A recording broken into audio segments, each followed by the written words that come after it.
not left us. Our batch has not been a good batch also. Sorry for that, ma'am, because we were not on time with assignments. But I think ma'am has not left us. She used to push us, check on us. And I think that's the only reason I've completed my assignment and presentation on time. And thank you so much for that, ma'am. She has that emotional touch with all the students, and that actually helps a lot.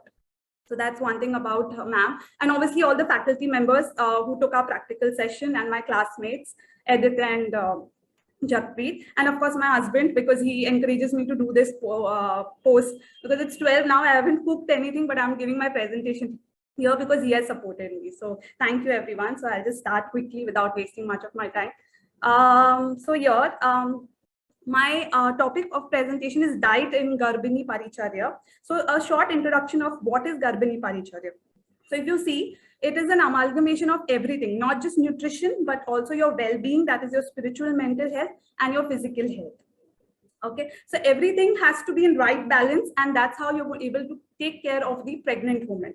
That is the women when she's in a pregnant stage. That is called Garbhini, and Paricharya is definitely the ideal protocol or the ideal routine that she needs to follow according to Ayurveda. So this is the picture about Garbhini Paricharya. Now moving to importance of diet, which is my topic. So why is diet so important in Garbhini Paricharya? Even prior to Garbhini Paricharya, it's important. At the stage of Garbhini Paricharya, it's important. At the same time, postnatal is also important. All the factors, in fact, throughout the lifetime, it's important. But right now, I'm focusing on the pregnancy diet part. So with pregnancy, there are a lot of hormone changes, a lot of demand in energy, nutrition that happens.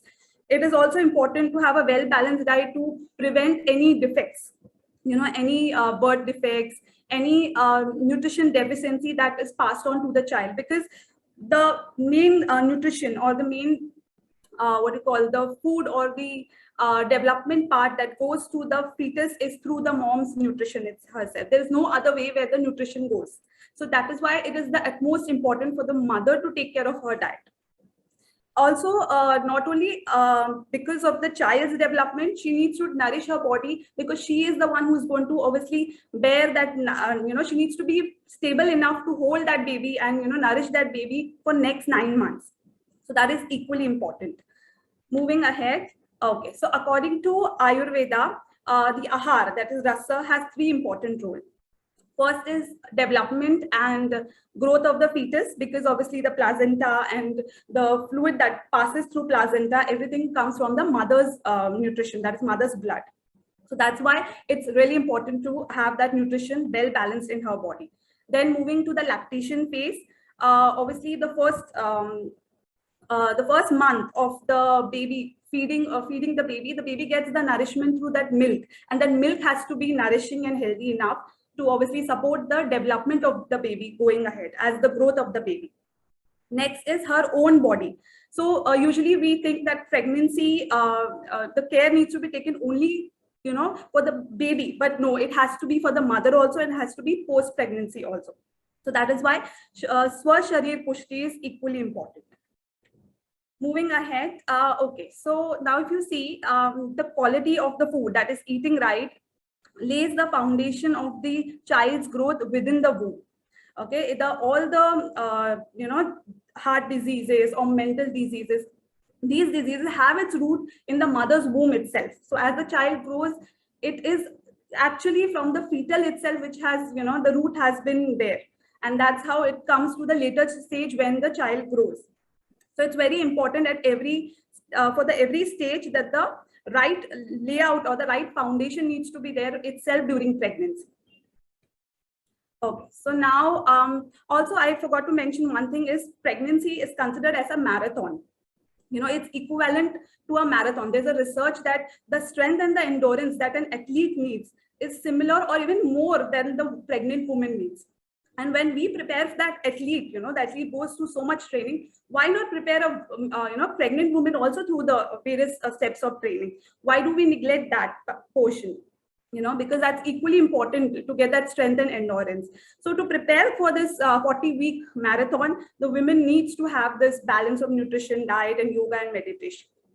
So now moving ahead to the macronutrient part. Okay, so now what the diet should be considering of. So usually we say we have to eat for we tend to overeat, we give so much nutrition to the body, but what actually is required is we just require 4,000 to 5,000 additional calories, that also in second and third trimester. First trimester, there's no much need. The women can obviously look and eat healthy balanced diet, but she does need not increase the, need not force herself to eat, because the first trimester there's a lot of vomiting and nausea. So the food quantity can be adequate enough that she has been consuming it.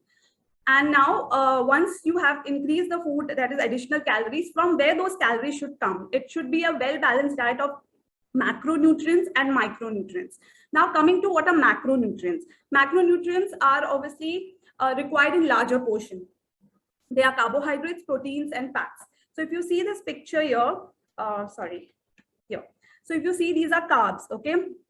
So you have vegetables, grains, whole complex carbs. All this is required because the carbs convert and break down into glucose, which is the actual form of energy that is required during this phase. Obviously, mother needs that energy to, bear the child and herself.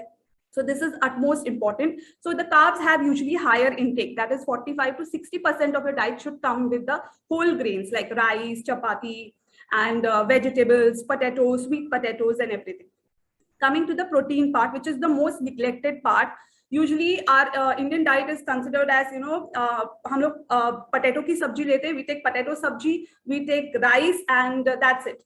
That's not a well balanced meal. We need to include protein, fats as well. So from where we get this protein? So there are sources of protein like milk, dairy, eggs, cheese. You have chicken, meat. You have certain fish products that are involved. You have tofu, paneer for vegetarians. So these are the protein part that you need to involve, and the body needs at least higher protein that we used to take earlier. That is 1.1 gram of protein at least should be there. Okay. If you cannot calculate, just make sure that every meal should have a protein source. Forget about the calculation. Keep your plate in a way that, it has to have a protein source. Now coming to the fat part. Fats are usually healthy cooking oils that we can use. We can involve coconut oil, which is a good source, olive oils, and then nuts and seeds are very good source of fats. So these, should be included, because obviously fat is equally important for your functioning of your immune system. So usually we think fat is like, it will make us fat. It's nothing that way. It is actually healthy fats which are required for your proper immune function and your body function. Moving ahead, this is how your balanced meal should look like. You should have your protein content, like I said, in every meal. You should have carb portion. You should have green vegetables, starchy green, dark leafy vegetables. You can include a source of, probiotic like yogurt, buttermilk for your good digestion, and maybe have a fruit. So like ma'am rightly said, it's always good and advisable to have whole fruit rather than, having the juice, because the fiber content that is required during pregnancy is equally important. So the fiber is obviously involved in the carbohydrate parts. If you see, it is the fiber here. Okay, so that fiber is important for you for your bowel movement. So which we actually miss out when we drink fruit juices, because usually the fruit juices are derived of the fiber content. So always have full, full, that is fruit, instead of going for the fruit juice part. So this is how your plate should be well balanced. Now going to the micronutrients. So micronutrients are vitamins and minerals. They are required in minor quantities, but at the same time, they are very, what you call, important and essential. Any deficiency in these micronutrients can be actually fatal and can be actually, lead to many complications in pregnancy and obviously post-pregnancy. So that's why it's important to get your check done with doctor with all the vitamin profiles, so that the doctor itself can advise some supplements. Like ma'am said, folate is definitely advisable. Obviously, I've mentioned it first. So there are other natural sources also, that is lentils, soya bean, peas. All these are natural sources for folate. Okay. So now coming to next one is you have omega-3 fatty acids. So you have, it's important for your brain development and retina of the child. And you have walnuts and nuts.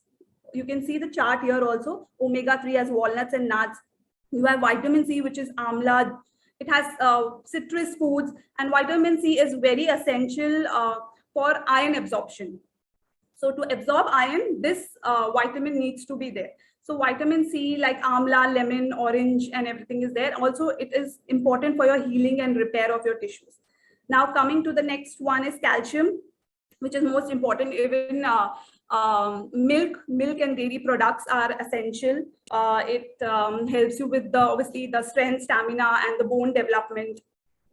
Coming to the iron part, iron is obviously very important because deficiency of that can lead to anemia. So it's very important to actually have your iron content. So for iron, you have green leafy vegetables, eggs, lentils. So these are all natural sources which can be taken in support of the supplement that the doctor suggests. Because usually we do not get all the nutrients absorbed from the food. So it's advisable to actually check with the doctor as well. So now coming to the Ayurveda recommendations, okay? So modern science obviously tells you all these protein parts and everything. Ayurveda has also a different look to it. It actually works on the phase-wise, trimester-wise, following the protocol. For example, the first trimester, you require stability. So the food has to be in a way that it stabilizes you. So it's like an anabolic food, which obviously stabilizes the embryo. It has sweet taste. It's liquid. Because in first trimester, there's a lot of vomiting and nausea. So considering those factors, the Ayurveda has suggested it's better to go for liquid diet, sweet diet, milk with maybe honey or some herbs, which help you stabilize and calm. And, that pitta formation can be, reduced. So maybe that can help you stabilize it. And if you see, I've just mentioned this ghee and milk with honey and everything is advisable in first month, second month, and third month, with obviously adding some herbs. But these herbs and everything are mentioned here, but I would suggest that you should always consult an Ayurveda doctor, because you do not know yourself how much quantity to have, and it can backfire you. So it's very important to actually get professional Ayurvedic help if you're going to go ahead and have these herbs in your pregnancy. Coming to the second part, you have stimulant food, that is second trimester. Second trimester is about strength. So you need food that give you strength. So here basically ghee, rice, preparations with curd, which will help you stimulate your digestive fire, because here the fetus is growing. So you need that strength for the fetus also. So that's how milk, butter, and all these things Ayurveda has suggested. Medicated ghee also can help in this case when if the normal ghee is not preferable.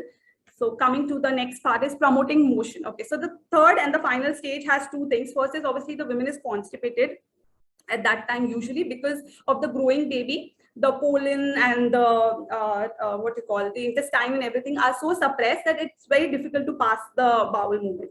So for that, it's important to have something which is lubricant formation, that is promoting motion, at the same time space creating foods. Okay, so in this case, usually Ayurvedic therapies are, recommended. Like, you have Unipichu. So these are the, cotton balls which are medicated with the oil, and then they are, used and just stabbed in the vaginal area for the lubrication part, because obviously it helps in your delivery later on. So these things would help you. There are herbs. Okay, these are the herbs. This is a herb. This is Vidari Kanda herb. Okay, so this herb is also a medicated herb which will help you, with the cramps and the burning sensation that is happening in the body at that time, because obviously at that time the baby will be kicking and there's a lot of movement that is happening. So this will help you in that part. And obviously other herbs like Bala, Atibala, all these can be used. At the same time, all this needs to be under a medical profession. So moving ahead, what to avoid? I think this was covered initially by ma'am today only. Obviously, raw and uncooked food should be avoided. Hot and spicy food. Excessive caffeine should be avoided. Alcohol, smoking, which is obviously said without going, and certain fish, and you have high sugar or high processed foods that needs to be avoided. Usually these are the parameters, and then case to case, it depends on what is not suiting mother. So that also needs to be taken into consideration. Now this is the 3S module. Okay, so first trimester is stability. Okay, so it requires a lot of stability because there are a lot of hormone fluctuation. The women needs to stabilize, needs to accept that the new life is coming into her and the things are changing. For that, she needs to be calm-minded. For that, Yoga Nidra, asanas which are stabilizing her, like, Tadasana can be done, Setu Bandhasan, Vajrasan, mantras chanting can be done, and Shavasana is obviously helpful in all 3 trimesters. So this is going to help her stabilize her first trimester. Second trimester is all about strength, because the organs are developing and she needs that strength to hold. So she needs her legs, her arms, her belly, her back to be strengthened. So for that, strengthening yoga should be considered. We have Veerbhadrasan, camel pose. Of course, this can be done with variation depending upon if she can do or not. That is Ushtrasana. Okay, downward dog pose.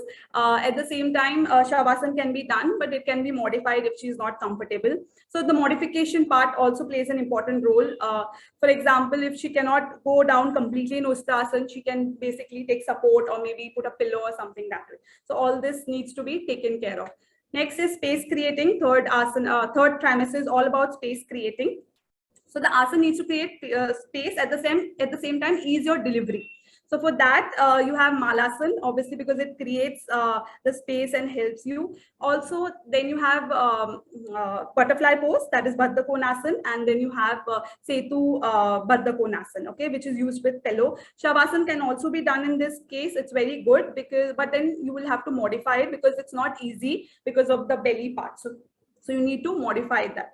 Asanas such as back bends, Shirsasana should be a big no-no. Okay, back bends and something that is creating an abdominal pressure should be a big no at this stage. Kapal Bharti, because it will stroke, because it gives you stroke on the abdominal area, which is not required right now. So Kapal Bharti also should be, avoided in such cases.